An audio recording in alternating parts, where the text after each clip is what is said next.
let's move on. We have some thoughts. We watched some television this week. Television's back, turns out. Yeah, television kind of wrapped. I'll talk about mine real quick because it won't take very long. Peacock is a series of documentaries all about Saturday Night Live that launched this week. Is this That the is, 4 episode documentary? yes. Okay. Yes, this is leading towards the SNL 50 official 50th anniversary celebration that will happen on NBC. But I am having a great time with these. Honestly, way better than I thought. They are fascinating. I thought this was going to be pretty boilerplate, but they each of them so far, I've watched two of them out of the four, and they really delve into some interesting like parts of the Saturday Night Live history and process. The first episode is all about the audition process, and actually you get to see in it a lot of audition footage from some famous cast members. And it's cool to see some of that. I had not like some of this footage I had never seen before. And they kind of a lot of interviews talking about the process, how like when you get called to be on the show, like who gets chosen to be a writer instead of a cast member, depending on need, whether you get called multiple times to do follow-up auditions, what the process of that looks like. Like we've heard bits and pieces of it in the past, but this is like the most comprehensive. And I've read the book Live from New York, but this is such a concentrated, and since it's visual, you get to see a lot of that stuff that you've never seen before. Fascinating stuff. But the second episode was even more fascinating. It takes you through an entire week of what it's like to be a writer on the show. Like the amount of detail is incredible. Like they, I guess, had the documentary crew on the episode from last season that Io Debris hosted. And so you get to see every step of that process. So pitching to her in Lauren's office, to the writing on Tuesday night, the scramble of all the writers. You get to kind of see like the writer's process coming up with sketches. Then to the pitch, like the big table read, where everybody reads the scripts for the first time, and Lauren does the cull at the end of the night to decide which ones Mhm. go, and to the like the actual blocking. The writers do so much more than I thought. They are literally producers on the sketches that they do. Like every aspect of the sketch they have to have input on. So they're going in to the prop makers and telling them that what they need prop wise. They're going to set design meetings and looking at blueprints. They're going into the control room with the camera people to determine which shots they prefer during like a dress rehearsal. It's to the point. Like they literally have to be point people on every single aspect of their sketch. It's insane. Like it seems so hard to be a writer on that show. But yeah, and so it's a really fascinating look. I'm planning on finishing up the series sometime this coming week, but yeah, just pretty good work. It really gets you kind of inside the process of making Saturday Night Live. Are all 4 episodes available on Peacock right now? All four are available right now already. Are they all hour and a half? So they vary. The first one is pretty long. I believe the shortest one is the third episode, which I'm going to next, which is only about 44 minutes. But Okay. they all oscillate between like the 44 to the hour and change mark. All right. Because there's something I want to keep on my radar leading up to, like you said, I think it's the February 12th. Sounds right. Wait, no, it can't be the 12th because that's the Super Bowl. Well, no, the 9th is the Super Bowl. So the 12th is a Wednesday. I think it is the February 12th Okay. or the 16th. Or it's one of those dates. But yeah, I mean, we'll leading up see. to it. But leading up to that on NBC, yeah, because I want to watch that. And then when it's all available on all 4 episodes available on Peacock, I Hmm. will definitely be watching that. Hopefully we can both finish and we can talk about it all in depth next week. Which I don't Yeah. want to ask a whole lot of questions because Right. what you're Yeah. saying, like I kind of get glimpses of because I listen to the Lonely Island and Seth Meyer podcast, Right. Right. Right. Yeah.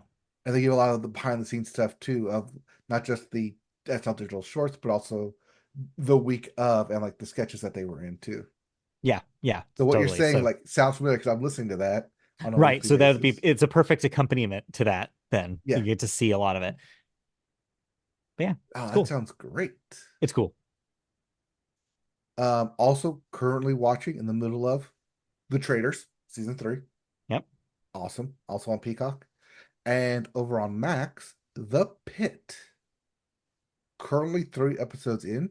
This is the Noah Wiley medical drama where each Mhm. episode is 1 hour in uh ICU trauma ward. Yep. It's fun. It's fascinating. If you don't take anything away from this, the cast that they've assembled is outstanding. I Okay. love everyone in this cast. I want to see more of everyone here. I hope it gets picked up for more seasons. Okay. The just how they all mesh together and move around, like with the camera and everyone just meeting each other and melding, it all works so great. Think like ER, but with the Western drama of Mhm. moving around, like the camera moves with everything.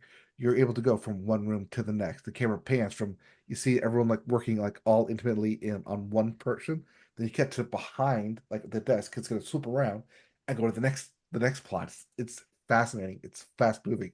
And yes, because each episode like takes place in an hour, by the time you get to episode three, you gotta have bathroom breaks. And that's actually one of the plot points is one of the doctors is trying to go to the restroom but keeps getting pulled away. And I think that's hilarious in this. That's But good. That's a good also move to like do early on. it's gonna do because otherwise you'd be like, well, they're gonna go through like 13 episodes and don't Yeah. you take a pee break? No one's gonna eat. Yeah, But you're it's no funny because longer like throughout the asking when, because that was the thing with 24, right? It's like, when does Jack Bauer take his shit? yes.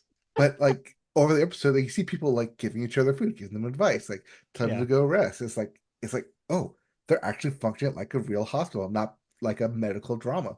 But Right. at the same time, I can start to see through these first 3 episodes the kind of plot points and through points of like sometimes like you see the here, but you just keep following, just keep poking in over the course of a day, like you do in an actual hospital, and all of a sudden Yeah. the problem gets bigger. Like, oh, like you think it's just one thing, but it kind of snowballs to the next thing. And it's fascinating, it's fast paced, and like I said, I love every actor here. I want to see them do like other stuff as well. I can see these other people doing other stuff as well, and just the acting is so great. Um, I know it's early. I know it's January. Might end up on my top five. Right now, it's very early, but it's a really, really good show. I highly suggest you watching. Everyone watch this. It's only 3 episodes in. You usually get caught up, but like I said, each episode is an hour long because it takes place an hour within a hospital, and I kind of jumping on board to waiting to watch it every week instead Okay. of like trying to binge at the very end like I do with most shows Yeah. because I want to get back in with these people, and that's the Yeah. sign of a great show. Wow. Yeah, that's high praise. I've heard good things about this thing. It's probably not my cup of tea, but it seems like the people who this is made for really love it. Oh yes, blood warning, gore warning. Yeah. First episode, they Gross. snap someone's foot back into place. So if that Ew. at all sounds like cringy, like you just Uh, did, yeah, no maybe thanks. not for you. But the fact they don't shy away from stuff like that, I really enjoy. Yeah, that makes sense. Yeah. Cool. The All Pit. right, That's on that's on Max HBO. Max. Got it. And lastly, show that actually wrapped up that I almost wasn't going to talk about, but I did able to finish a write up, which you can see my thoughts on it on Mhm. mediaboatpodcast.com. Yep. The latest Star Wars show, Skeleton Crew, or should I say, Goonies in Space? Yes. Because yes, that's pretty much what it was billed as uh, by the director of the Marvel Spider-Man trilogy, the home trilogy, John Watts. Hmm. So he premiered this thing at D23. It was announced at D23, and it was like, okay, Goonies in space. That's all anyone could compare it to. It was like, all right, I get it. That doesn't sound like my cup of tea because, in case I've never said it on this podcast before, for some reason, I know I have. I'm not the biggest Goonies fan. Hey, you're among friends. I also don't get it. I'm, So I'm, I'm we're gonna have so I many can angry people, but I don't understand care. the adventures of it. Sure. Or sorry, not Yeah. adventures, the plural, adventure, singular, Adventure. because there's only one movie. Yeah. Uh, but yeah, I'm just never a fan of the Goonies. Same. So having the Goonies in space, I'm like, it's kids. It's gonna be Spielberg-esque. Maybe I'll watch it. But Yeah. also because it came off of Ahsoka and The Acolyte, which were all like very plot heavy. How can you make Hmm. it not that plot heavy because it's technically a kid show? And for the most part, it succeeds. This is Okay. definitely a kid show. It keeps the right charm and charisma around to be just enough Star Wars knowledge if you gather just from either cultural osmosis or just from watching the original trilogy or just movies. Just like, okay, I understand what Star Wars is about. So one of the great things that Skeleton Crew has going for it is that you come in with just that general baseline of knowledge. You don't need to know all about the Jedi War. You don't need to know all Hmm. about the Rebellion, all about the Rebels, all about whatever happening in the Mandalorian, whatever Ahsoka did, whatever Andor's doing, whatever the Acolyte just did. You don't need to Yeah. know any of that. You can come this completely blind as if you are a kid coming to Star Wars the first time, and you have a fun time with this. And that's the way the show should be treated, is that it's a wide breadth of accepting these kind of self-contained stories within the Star Wars universe. Yes, there are the Star Wars elements thrown within it, but it's not the crutch of it. Like Hmm. Ahsoka is the crutch because it's connected to the Jedi. The Acolyte is the crutch because it's connected to the Jedi's. The Andor is the crutch because it's connected to Rogue One. Yeah. Mandalorian is a crutch because it's connected to, well, Boba Fett connected to is a crutch because it's connected to Mandalorian. Mandalorian is so thing. So think of like remember like Mandalorian the first season, how you can come up with just a completely like base knowledge and have a Yeah. fun time with it. Same thing with Skeleton Crew. You come with just a base knowledge of Star Wars and you'll have a fun time with it. Yeah. It's That's eight good episodes. because, It's yeah. really short and it all runs really fast.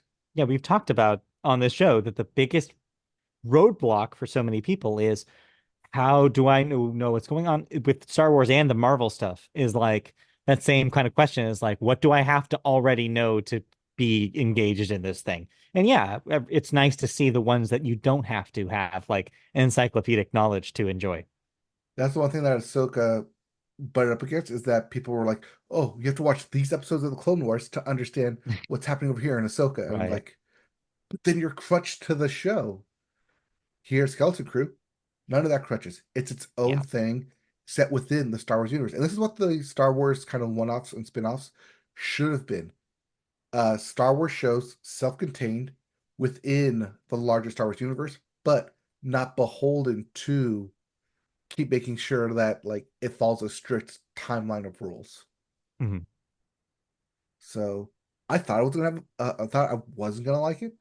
I ended up being satisfied by the time I got to the end.